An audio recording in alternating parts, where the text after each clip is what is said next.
Hello, my name is Samantha McKay, and my project is on gender inequality in Hollywood. So, to start, did we always see gender inequality in Hollywood? We actually did not. For 7 years, from 1917 to 1923, women dominated the film industry. An example is Frances Marion, who was the highest paid screenwriter in the 1920s and 1930s, as well as a woman being the first to shoot a narrative film and starting her own studio. But we see that once the industry unionized and specifications were set for which roles were important in a production, women were rapidly excluded. We also see this exclusion from the 1934 Hays Code.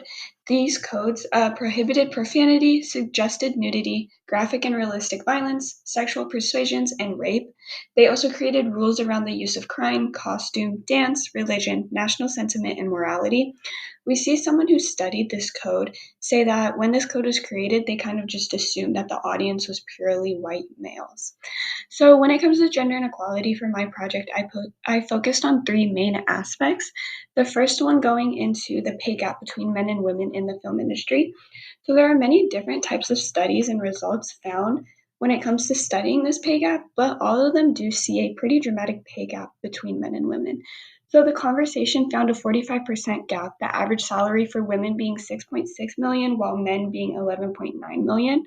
They also found that 29% can possibly be explained by actor or film characteristics, meaning how popular the actor or actress is, what type of role that they are being placed into, the type of film that it is, as well as The Guardian found female stars are paid 56 less than their male counterparts, which is equivalent to $2.2 million.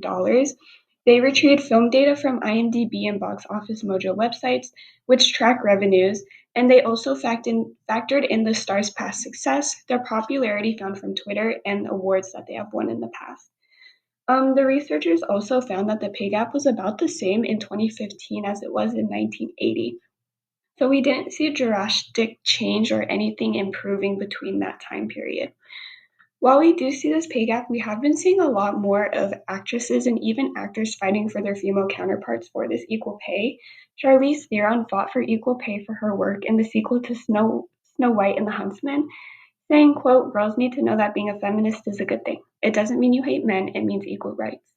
We also see Chadwick Boseman donated part of his salary so Sienna Miller could get paid equal to her counterparts in 21 Bridges. In this high production film, she asked for equal pay and was denied by the studio. So once Boseman heard about this, he decided to donate part of that salary so they would then be getting equal pay.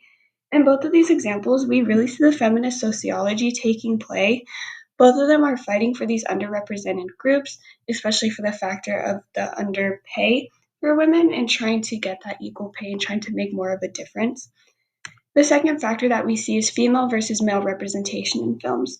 So, according to a report done by SDSU, of the top 250 films in 2017, 88% had no female directors.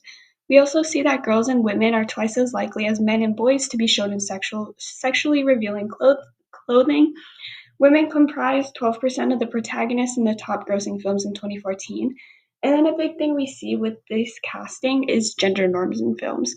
So men are greatly associated with these roles of dominance while women are seen as more of the caretakers, except for the two films that I decided to include.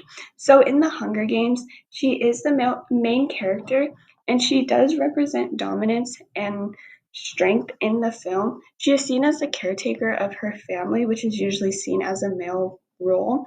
She takes care of her mother and her little sister while also being a really good caretaker. We also see this in Wonder Woman. So she is again the main character, and especially in an action film where women are really greatly underrepresented. So when it comes to representation of women, we can look at the Bechdel test. So the Bechdel test is a test used to determine whether women are fully present in a movie as human characters or if they are used as plot devices for male characters to comment upon. This test includes three questions. Are there more than two named female characters? Do the two female characters have a conversation at any point? And is the conversation about something other than a male character? So from a study done of 1,794 movies from 1970 to 2013, almost half failed. It seems like it should be a very simple test to pass, but there are many movies that don't pass it. One great example that I found was The Avengers. Even though there are more than two named female characters, those characters never actually have a conversation with each other at any point throughout the movie. And then for the last example, I decided to include sexual harassment in Hollywood, which kind of ties in the two factors that we previously talked about. So, from this quote I found, sociological studies on sexual harassment have shown that the worst industries for harassment combine several factors: male domination in positions of power, work arrangements that are relatively transient, and young single women in more vulnerable and low paying occupations. So, as we saw between the pay gap and the lack of representation for females, men really dominate Hollywood. Those factors are kind of the definition that we see of Hollywood and this type of industry. We also see that of the women on film, more tend to be younger, which kind of just adds into these factors that are described. In one study of 843 women in the industry, 94 have experienced some form of harassment or assault. We also see that one of the women who was in the survey when studied said she was very much not surprised when the number came out to be much greater than just in the population in general, that there was more sexual harassment and sexual assault being taken place in Hollywood. We also find that females experience unwanted sexual attention 42% of the time, sexual coercion 20%, and sexual assault 5%, which is approximately twice as often as males. We also see that this is a way bigger problem in Hollywood because of the cover ups that try to come in Hollywood. We kind of started seeing a little bit of a change in this when it came to the Me Too movement. We saw more celebrities and actresses coming out about their stories, but because they know about the fan base that these males have that they are experiencing this harassment with, they are more scared to come out. So we see a lot more of a cover up in Hollywood, making this a much bigger problem when it comes to the industry.